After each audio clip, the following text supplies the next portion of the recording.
अगर कुछ पाकिस्तानी यहां पर प्रोटेस्ट करके पीसफुल आवाज उठाना चाहते हैं, उनके ऊपर लाठीचार्ज हमारी समझ से बाला है सर। PSL के मैच में आप फलस्तीन का झंडा ना उठा सके, आपकी गाड़ी के ऊपर फलस्तीन का झंडा हो तो वह सिक्योरिटी जोन में ना दाखिल हो सके। मैं अफवाज पाकिस्तान के मौजूदा सरबराह से यह कहना चाहता हूं, सर चीफ साहब आप हाफिज कुरान हैं, आप हमें कुरान पाक की आयात से खवारिज के बारे में बतलाते हैं। आप यहाँ की बात करें, आपको पता है जुडिशरी आर्म्ड फोर्सेस को डिस्कस करना नहीं। इसराइल ने फलस्तीनियों का कत्लेआम बाद में किया, लेकिन आलमी इस्लाम के हुक्मरानों ने उस कत्लेआम को फैसिलिटेट किया। 70,000 लोगों की शहादत के बाद अभी भी कोई हिकमत अमली है या हमने अपने मुफादात ही को डिफेंड करना है? पूरे आलमी इस्लाम की जितने जर्नैल हैं, उनके सीनों पर लगे हुए तमगे, उनके शोल्डर्स पर लगे हुए स्टार्स, उस शहीद के कदमों की खाक उन स्टार्स और उनसे ज्यादा है सर। इब्तिदा करता हूं उस शख्स के इस जुमले से जिसने ये कहा कि गजा के मुसलमानों का दर्द खत्म हो चुका है, उनकी जिंदगी खत्म हो चुकी है और उनके लिए दुआओं का वक्त खत्म हुआ चाहता है और अब हमारे इस्तग़फ़ार का वक्त शुरू हुआ चाहता है। इसलिए कि मैं ये समझता हूं कि गजा के फलस्तीन के मुसलमान, जो कि सबसे पहले हमें इस हकीकत को मद्देनजर रखना है कि वो किसी सियासी एजेंडे की स्ट्रगल नहीं कर रहे, उनकी स्ट्रगल किबला अव्वल की और बैतुल मक़दस की हिफाजत है, जो कि तमाम आलमे इस्लाम के मुसलमानों के ईमान का मसला है। और मुझे ये बात कहने में कोई यार नहीं कि फ़लस्तीन के हर बुजुर्ग ने फ़िक्र इमाम हुसैन रज़ियल्लाहु के ऊपर अमल किया, फ़लस्तीन की हर खातून ने बीबी ज़ैनब सलामुल्लाह अलैह की सुन्नत पर अमल किया, फ़लस्तीन के हर जवान ने अब्बास अलमदार का जो सुन्नत थी उस पर अमल किया और फ़लस्तीन का हर बच्चा अली अकबर और अली असगर की सुन्नत पर अमल कर रहा है। लेकिन सवाल ये है कि हम कहां पर हैं? हम बहसियत मजमूई मुसलमान, मेरा ये बिलीफ है और मैं ये समझता हूं अब कि इसराइल ने फ़लस्तीनियों का कत्लेआम बाद में किया, लेकिन आलमी इस्लाम के हुक्मरानों ने उस कत्लेआम को फैसिलिटेट किया। जनाबे वाला, एक इत्तेहाद बना था आलमी इस्लाम की अफवाज का, उसके सरबराह हमारे पाकिस्तान के साबिक आर्मी चीफ राहील शरीफ साहब थे। उनसे पूछना है कि जनाबे वाला 70,000 लोगों की शहादत के बाद अभी भी कोई हिकमत अमली है या हमने अपने मुफादात ही को डिफेंड करना है? 80 लाख इसराइली और 60 लाख कमोबेश आलमे इस्लाम की अफवाज हम लोगों के लिए डूब मरने का मुकाम है सर। मैं बहसियत मजमूई खुद अपने आप को उसमें शरीक करके ये बात कर रहा हूं कि सर, जब वो तस्वीर देख रहे हैं, जब वो वीडियोस देख रहे हैं, जब वहां से आने वाले इमेजेस देख रहे हैं, तो वो बर्दाश्त नहीं होते मुसलमान होने की नाते से। और जो उम्मत का कॉन्सेप्ट है, ये तो अल्लाह के नबी सल्लल्लाहु अलैहि वसल्लम ने खातमुन नबीयीन ने दिया। लेकिन आज हम कहां हैं सर? आज पूरा आलम इस्लाम कहां है सर? आज हम तो हमेशा ये समझते रहे और होना भी ऐसा चाहिए था कि हमारी तमाम इस्लामी ममालिक के अफवाज के जो सपा सलार हैं, वो तो हजरत खालिद बिन वलीद के जानशीन बनते, वो हजरत उमर फारूक के जानशीन बनते, वो हजरत इमाम हुसैन रिजवानुल्लाह ताला अलैहि मजमईन के जानशीन बनते, वो सलाहुद्दीन अय्यूबी के जानशीन बनते। लेकिन अफसोस कि हम खामोश हैं सर। अक्टूबर 2023 से शुरू होने वाला मैसेकर, ये तो होलोकास्ट को पीटते हैं सर। ये होलोकास्ट से 10 टाइम्स बड़ा मैसेकर और जेनोसाइड है सर। और मैं समझता हूं और मेरा बिलीफ है और हम सब का बिलीफ है यहां पर बैठे हुए हर शख्स का कि ये जिंदगी के चंद सांस हैं सर, जो हम में से पता नहीं किसके कहां पर पूरे हो जाने हैं, कब हमने आगे चले जाना है। हम अगले जहान में जाकर अल्लाह रब्बुल इज्जत को क्या मुंह दिखाएंगे सर? क्या हमसे इस कत्लेआम का नहीं पूछा जाएगा? क्या उन बच्चों का नहीं पूछा जाएगा जिनकी तस्वीर नहीं देखी जाती? और वो अल्फाज एक बुजुर्ग के, मैं वो अल्फाज सुन के कांप गया जब उसके 4 बच्चे सर शहीद हुए जो 4 से 9 साल के दरमियान थे, और वो ये कह रहा था कि बेटा जब तुम अल्लाह की बारगाह में पेश होगे तो अल्लाह के नबी से कहना कि हमने तो किबला अव्वल के लिए अपना खून दे दिया, लेकिन आपकी उम्मत खामोश रही और आपकी उम्मत हमारे इस कत्लेआम की जिम्मेदार है। हम सब जिम्मेदार हैं इस कत्लेआम के सर, हम खामोश रहे हैं। मैं ये समझता हूं कि फलस्तीन के अंदर शहीद होने वाला एक एक बच्चा, एक एक शहीद,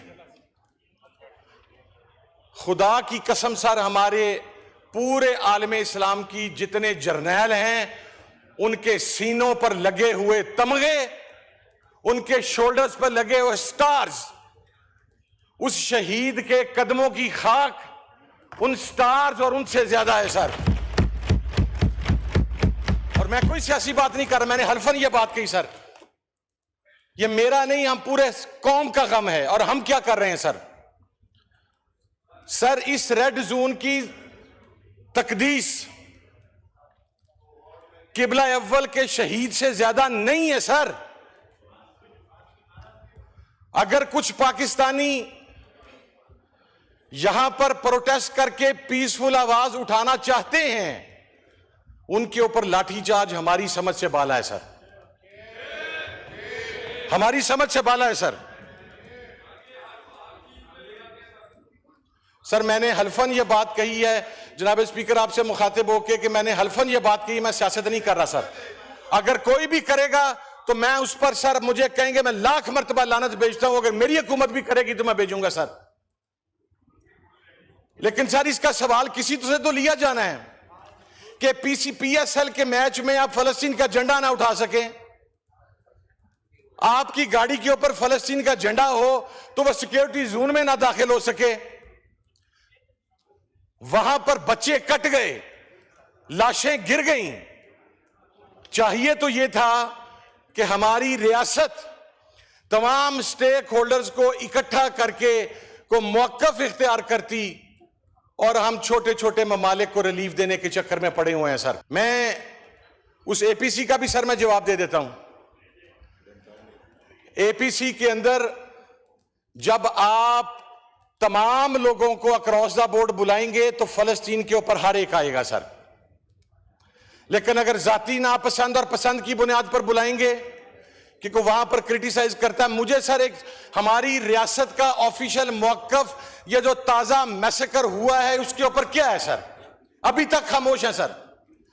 मैं अफवाज पाकिस्तान के मौजूदा सरबराह से यह कहना चाहता हूं सर, चीफ साहब आप हाफिज कुरान हैं, आप हमें कुरान पाक की आयात से खवारिज के बारे में बतलाते हैं। आप यहाँ की बात करें, आपको पता है जुडिशरी आर्म्ड फोर्सेस को डिस्कस करना नहीं तो छोड़। सर मैं डिस्कस नहीं कर रहा, मैं एक रिक्वेस्ट कर रहा हूं सर। दूसरा सर मैं रिक्वेस्ट कर रहा हूं। दूसरा मैं आपको एक और बात बता दूं, कोई मनपसंद लोगों को उसमें जो सिक्योरिटी कॉन्फ्रेंस उसमें नहीं बुलाया था।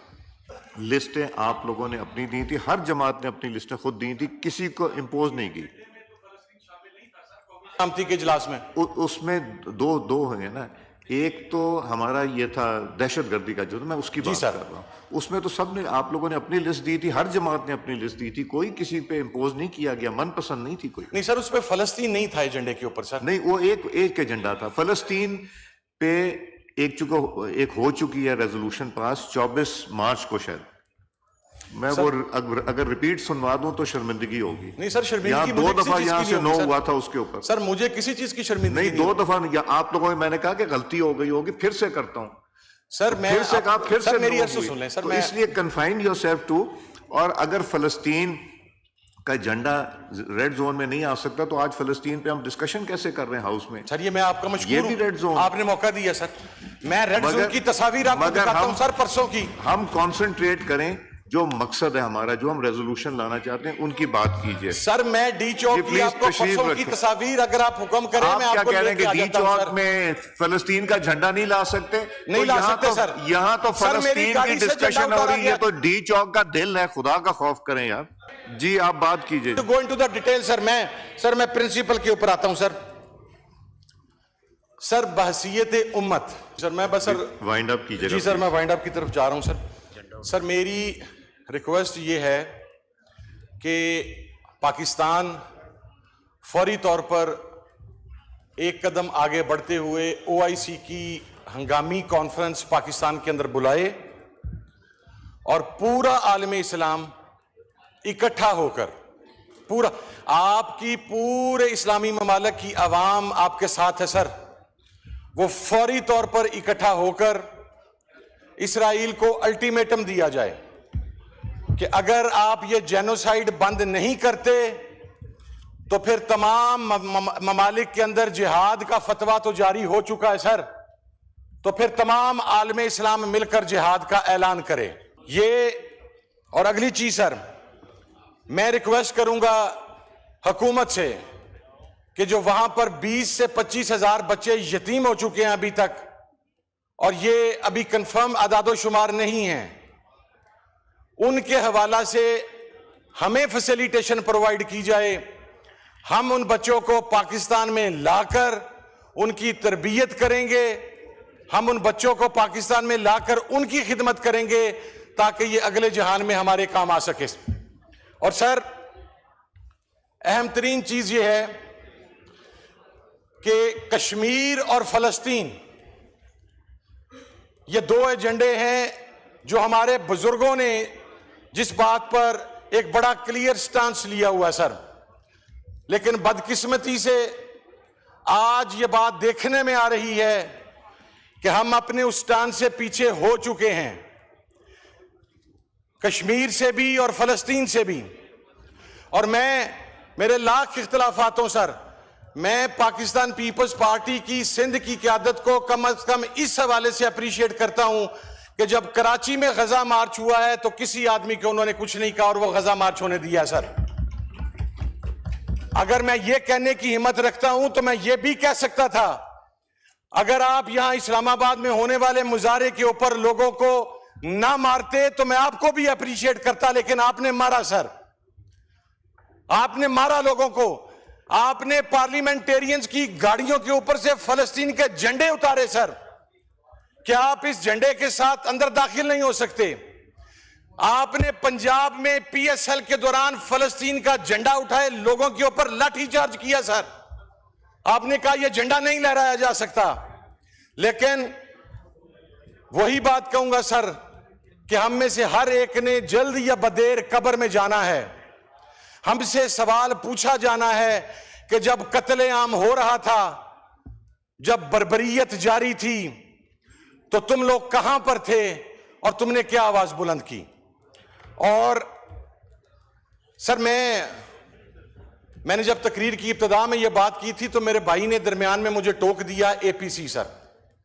मैंने हल्फन यह बात कही थी कि मैं सियासी बात नहीं कर रहा सर, और फिर स्पीकर साहब ने फरमाया कि आज हम बात कर रहे हैं तो इस ऐवान की तकदीस है सर। तो मैंने तो ये नहीं कहा कि इस ऐवान से 10 एमएनए उठाए गए थे, तकदीस का कोई फैसला अभी तक नहीं हो सका। मैंने तो नहीं कहा ये बात, मैंने तो ये बात कतन नहीं कही कि जिन पार्लियामेंटेरियंस की माओ बहनों बेटियों को घरों से उठाया गया, मैं तो ये इशू रेज ही नहीं किया सर। मैंने तो सर लोगों के घरों में जाने वाले जो लोग हैं, जो उनकी बच्चियों को उठा के कहते हैं आ जाओ वगरना तुम्हारी बच्ची की वीडियो बनाने की, मैंने ये बात ही नहीं की सर। आई वॉज टॉकिंग फलस्तीन। और आखिरी बात करूंगा सर कि मेरा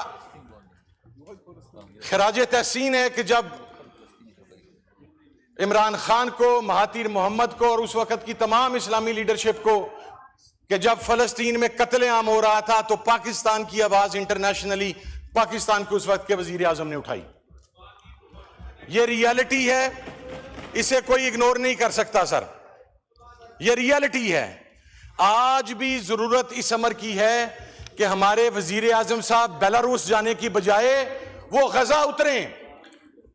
मैं वाइंड अप कर रहा हूं सर, वो बेलारूस जाने की बजाय गजा उतरें सर। वो किसी छोटे हम खुद मकरूज हैं और वो कह रहे हैं कि हम आपको फलानी जगह पर फैसिलिटेट करेंगे, फलानी जगह पर फैसिलिटेट करेंगे। कहां पर फैसिलिटेट करेंगे? हमारे पास तो अपनी रोटी खाने के पैसे नहीं है इस मुल्क के पास। आज फलस्तीन का बच्चा बच्चा पाकिस्तान की तरफ देख रहा है, फलस्तीन का बुजुर्ग पाकिस्तान की तरफ देख रहा है, फलस्तीन की औरतें पाकिस्तान की तरफ देख रही हैं। और जब वो पाकिस्तान की तरफ देख रहे हैं तो सबसे पहले वो अफवाज पाकिस्तान की तरफ देख रहे हैं कि हमारा क्या रोल था। क्योंकि सर हम बच्चे थे जब हमें पढ़ाया जाता था कि ये मजाइल, ये मजाइल, ये मजाइल, ये मजाइल, इसकी रेंज इसराइल है, इसकी रेंज तल अबीब है। आज क्या, या पाकिस्तान में होने वाला PSL हो या दुनिया के दीगर इस्लामी ममालिक में होने वाली वो अय्याशियां और तमाशबीनियां हो, कब्र के अंदर अल्लाह रब्बुल इज्जत और उसका नबी इन लोगों से पूछेगा कि जब उम्मत कट रही थी, जब किबला अव्वल पर कब्जा किया जा रहा था, तो उस वक्त अपने किन अय्याशियों में मशरूफ थे। बहुत शुक्रिया सर, थैंक यू।